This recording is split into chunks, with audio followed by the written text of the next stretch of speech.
ഈ ഭൗതിക ലോകത്ത് മറ്റുള്ളവർക്ക് വല്ല ഉപകാരവും സന്തോഷവും ഒക്കെ ഉണ്ടാക്കി കൊടുക്കുമ്പോൾ ഒരുപക്ഷെ നമുക്ക് പല നഷ്ടങ്ങളും ഉണ്ടായേക്കാം. മറ്റുള്ളവരെ സന്തോഷിപ്പിക്കുമ്പോൾ നമുക്ക് പ്രയാസങ്ങൾ നേരിട്ടേക്കാം. പക്ഷെ നമുക്ക് പ്രയാസമാണല്ലോ എന്ന് കരുതി മറ്റുള്ളവരുടെ സന്തോഷം നാം ഒഴിവാക്കരുത്. അല്ലെങ്കിൽ നമുക്ക് പ്രത്യേകിച്ച് അതുകൊണ്ട് നേട്ടമൊന്നുമില്ല എന്ന് കരുതി മറ്റുള്ളവരെ സന്തോഷിപ്പിക്കാതിരിക്കരുത്. ഭൗതിക ലോകത്തെ ലാഭനഷ്ടക്കണക്കിനേക്കാളും പാരത്രിക ലോകത്തെ ലാഭമാണ് നാം കൊതിക്കേണ്ടത്. ഒരു ഹദീസിൽ കാണാം, മൻ നഫസ കുർബത്തം മിൻ കുറബി ദുനിയ. ഒരാൾ തൻ്റെ സഹോദരന്റെ ഒരു പ്രയാസം നീക്കിക്കൊടുത്താൽ, നഫസ് അല്ലാഹു അൻഹു കുർബത്തം മിൻ കുറബി യൗമിൽ ഖിയാമ.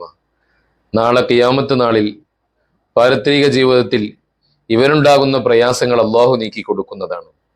ദുനിയാവിലെ ലാഭനഷ്ടങ്ങളെക്കാളും ആഖിറത്തിലെ ലാഭനഷ്ടങ്ങളെയാണ് നാം പരിഗണിക്കേണ്ടത്. അള്ളാഹു തൗഫീഖ് നൽകട്ടെ.